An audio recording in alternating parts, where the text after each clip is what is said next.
Hello friends. आज मैं आपके सामने फिर से 3 मल्टीबैगर स्टॉक्स लेकर के आया हूं। मैंने अपनी एनालिसिस की है और एनालिसिस में मैं दोनों ही पार्ट को इंक्लूड करता हूं। एक तो फंडामेंटल पार्ट है जिसके चलते कि अगर स्टॉक का प्राइस गिरता भी है आने वाले टाइम में तो आपको वरी होने की जरूरत नहीं है, तो वो एनालिसिस पहले मैं करता हूं और उसके बाद उसको मैं टेक्निकल से सपोर्ट करता हूं कि क्या ये राइट बाई टाइम है, क्या ब्रेकआउट कंपनी ने अभी अभी दिया है कंपनी के स्टॉक ने। और सो फंडामेंटल और टेक्निकल एनालिसिस को जब आप साथ में मिलाएंगे तो फिर आप उसमें से बहुत अच्छे अच्छे स्टॉक्स ढूंढ करके निकाल पाएंगे। तो इस कड़ी में जो सबसे पहले मैं आज बात करने वाला हूं उस कंपनी का नाम है तीतागढ़ रेल सिस्टम्स लिमिटेड। ये जो है रेलवे वैगन्स बनाती है और अगर आप देखें तो इसका ग्राफ आज देख सकते हैं आप। वनडे में इसने कोई खास रिटर्न नहीं दिया, 1% डाउन है। 5 डेज में भी ऑलमोस्ट फ्लैट है, लेकिन एक महीने का रिटर्न देखिए 21%, 6 महीने का देखिए 40.68% एंड 1 ईयर का देखिए 40.68%। सो आई थिंक कि गूगल का डेटा ज़्यादा लंबे ड्यूरेशन का चार्ट नहीं दिखा रहा है मुझे यहाँ, मुझे किसी और वेबसाइट पे देखना पड़ेगा। जैसा कि आप यहाँ पे देख सकते हैं, ये देखिए इसके अंदर मैंने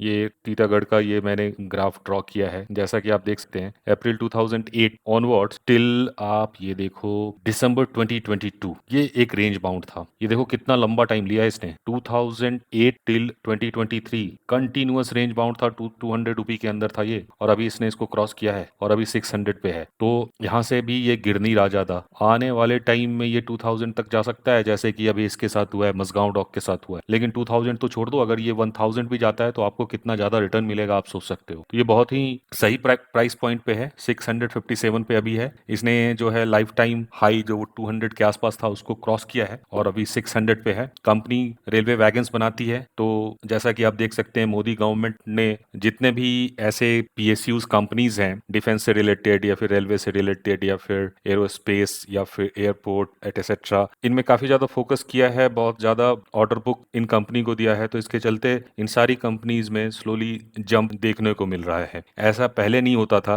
लेकिन मोदी गवर्नमेंट के आने के बाद ऐसा हुआ है। एचएएल में भी ऐसा हुआ है। तो खैर मैं यहाँ पे तीतागढ़ की बात कर रहा हूँ। अगर मैं इसका मार्केट कैप आप देख सकते हो 8360 करोड़ का मार्केट कैप है। पी रेशियो जो है वो 43 है, वो भी बिलो इंडस्ट्री मीडियन है। प्राइस टू बुक रेशियो 8.7 है। आरओई देखो अच्छा है, 13% है। और ROC that is even better, ROCE और भी ज्यादा बेटर है, 24.5 है। सो कंपनी के पास जितना भी कैपिटल है इंक्लूडिंग इक्विटी एंड डेट दोनों को कंबाइंड कर दो, उसके ऊपर return on this combined capital जो हम निकालते हैं उसको हम आरओसीई बोलते हैं। ये तो और ज्यादा अच्छा है। So company is doing best utilisation of the debt and equity. और अभी जो है टेक्निकली भी इसने ब्रेकआउट दिया है। तो आगे हम इसका देख लेते हैं एनुअल रिजल्ट। जैसा कि आप देख सकते हो मार्च 2022 2023 कंटिन्यूअस ग्रीन है एंड ट्रेडिंग 12 मंथ में भी आप देखो तो ये ग्रीन ही है। तो let me bring the graph so that you can see it clearly. ये देखो पहले जो था 2015-16 तक ऑलमोस्ट फ्लैट था, इवन 18 तक फ्लैट था, लेकिन 19 में एक बड़ा जंप आता है, 20 में एक बड़ा जंप आता है, 21 में वो उसको होल्ड करके रखता है, 2022 में सेम 1497 और मार्च 20 ये 2824 crore. Mind blowing, mind blowing. ये जो है ये ट्रेलिंग 12 मंथ्स में है। सो ऑलमोस्ट इस बार जो इसका रिजल्ट आया है प्रॉफिट जो है ईयर ऑन ईयर बेसिस पे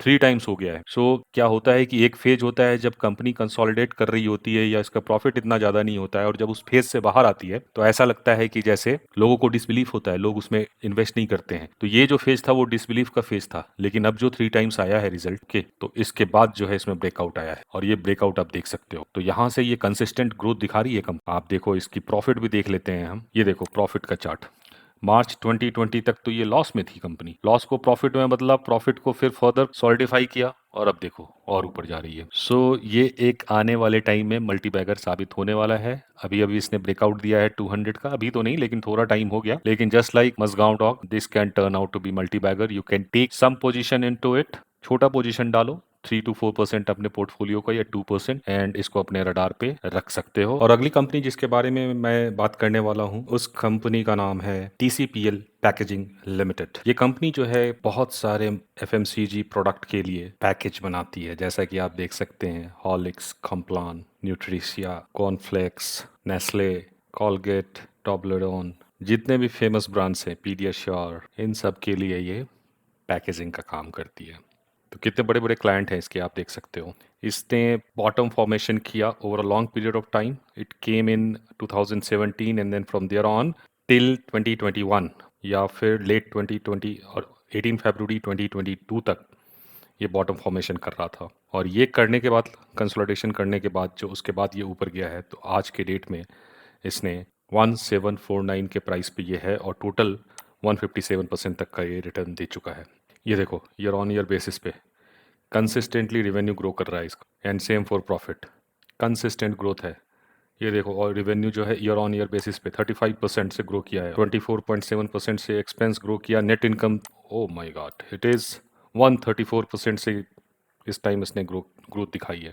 सो जिसके इतने बड़े क्लाइंट हो, और जो भी एफएमसीजी कंपनीज हैं, आप देख सकते हो कितने डिमांड में हैं वो सारी के सारे, जो भी मैंने पैकेजिंग की बात की है, सब के सब, कॉम्प्लान हो या फिर किंडर जॉय हो, रेड लेबल टी हो, झंडू, विगोरेक्स, किट कैट, सारे के सारे प्रोडक्ट जो है डिमांड में है, और ये सब इनके क्लाइंट हैं।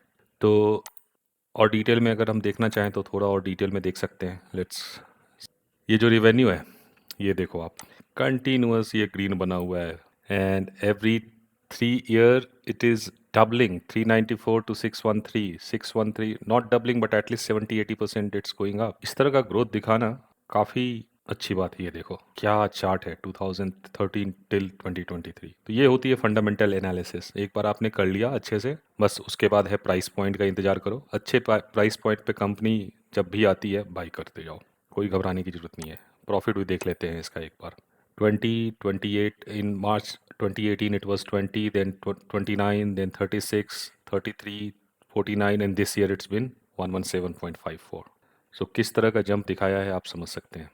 और कुछ डेटा देख ले, ये स्मॉल कैप है, इसका मार्केट कैप जो है सिर्फ 1606 करोड़ का ही है। पी रेशियो जो है बिलो इंडस्ट्री मीडियन है, एंड निफ्टी को बीट किया है इसने लास्ट ईयर में। So overall, fundamentally, it's a very strong company. You can go and invest in it anytime you see the price comes down, which is least likely that it will come down, because कोई भी company जब long consolidation के बाद बाहर आती है तो उसमें प्राइस मूवमेंट वापस पकड़ पाना मुश्किल होता है।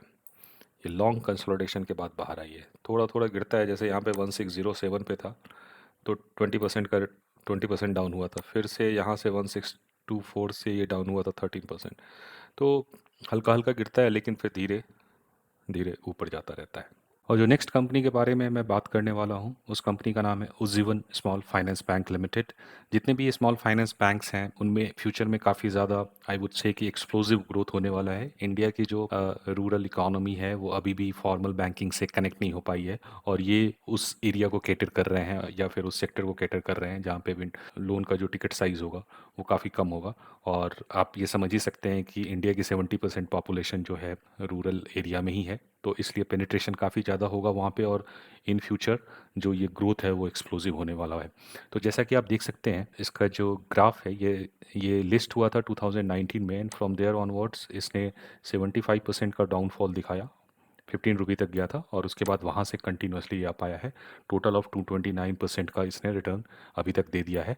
इसने एक बॉटमिंग आउट अपना इसका हो चुका है, और यहाँ पे अगर ये 60 रुपये की हाई को, जो कि जिस पे ये लिस्ट हुआ था 58 और 60 के आसपास, इसको अगर फिर से क्रॉस कर जाता है तो एक नया हाई बना सकता है, जो कि 90 रुपये या 100 रुपये तक जा सकता है। ऐसा मैं इसलिए कह रहा हूँ क्योंकि जो इसका रिसेंट रिजल्ट आया है वो काफ़ी अच्छा आया है। एक बार हम इसके रेवेन्यू चार्ट और प्रॉफिट चार्ट को देख लेते हैं। तो क्वार्टरली बेसिस पे अगर आप देख रहे हो यहाँ पे, तो आप ये देखो, जून टू सितंबर, दिसंबर, March, and again this year June, last year June to this year June, there is consistent growth in terms of revenue and also in terms of profit। इसके जो लास्ट पिछले साल में क्या हुआ था कि इसमें डाउन टर्न आया था, और आप ये देखो इसने लॉस दिखाया था, बट इस साल इसने जो है कंप्लीट रिवर्सल दे दिया है, प्रॉफिटेबिलिटी के टर्म में भी और रेवेन्यू के भी टर्म में। रेवेन्यू के टर्म में 245% का ग्रोथ दिखाया है इसने, और नेट इनकम जो है वो तो 365% से ग्रो कर गया है। So that's a very good thing. तो ये दोनों जो है पॉइंट मुझे कॉन्फिडेंस देता है कि आने वाले टाइम में इसमें काफ़ी अच्छा ग्रोथ होने वाला है। इसको और थोड़ा डिटेल में देख लेते हैं। तो जैसा कि आप देख सकते हो यहाँ पे, मार्च 2021 टू सितंबर 2021 इसमें थोड़ा फॉल आ रहा था, बट देन उसके बाद ये कंटिन्यूस अपवर्ड जर्नी में है। ये देखो आप, ये सब के सब रिकॉर्ड जो हैं वो ग्रीन है, यानी यही चीज़ आपको ग्राफ में भी दिखेगी। आप ये देखो ग्राफ में, ये थोड़ा डाउन हुआ था 2021 सितंबर तक, और उसके बाद कंटिन्यूअस अपवर्ड जर्नी में है ये इन टर्म्स ऑफ रेवेन्यू। और इसकी प्रॉफिटेबिलिटी अगर हम एक बार देख लें क्वार्टरली बेसिस पे, तो आप देख सकते हो दिसंबर 2021 के बाद ये कंटिन्यूअसली अप ही जा रहा है। तो ये बहुत अच्छी बात है। इसके बाद अगर हम एनुअल डेटा देख लें इसका, तो एनुअली आप देखो रिवेन्यू जो है from 2018 till date continuous grow कर रहा है। ये देखो सारे के सारे जो रिकॉर्ड्स हैं ना वो ग्रीन है। 1579 का करोड़ का पहले रिवेन्यू था, और आज के डेट में तो 5188 करोड़ का हो गया है। ये चीज़ आपको ग्राफ में भी दिखेगी, ये देखो ग्राफ में भी दिख रही है, कंसिस्टेंसी है कंटिन्यूअस। और अगर हम नीचे जा कर के इसकी प्रॉफिटेबिलिटी को देखते हैं, तो ये देखो प्रॉफिटेबिलिटी के टर्म में क्या था कि मार्च 2022 तक तो इसने नेगेटिव लॉस दिखाया था 2022 में, लेकिन दिस ईयर इसने सारी भरपाई कर दी और काफ़ी ज़्यादा प्रॉफिटेबिलिटी है इस साल। 1100 करोड़ की प्रॉफिटेबिलिटी दिख रही है, बहुत ही ज़्यादा यू टर्न लिया है, 3 टाइम्स प्रॉफिटेबिलिटी बढ़ गई है, तो एक बहुत अच्छी बात है। और क्वार्टरली आप देखोगे कि ये कंसिस्टेंसी बनी हुई है कंटिन्यूअसली।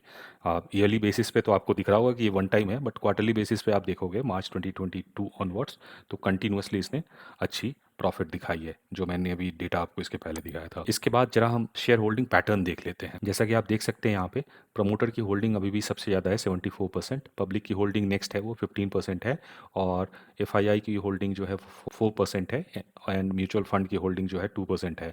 लेकिन आप देखो कि सितंबर 2022 ऑनवर्ड्स म्यूचुअल फंड ने अपनी होल्डिंग इसमें बढ़ाई है, उसके पहले कुछ भी नहीं था। और same goes for FII also, FII ने भी अपनी होल्डिंग कंटिन्यूअसली बढ़ाई है।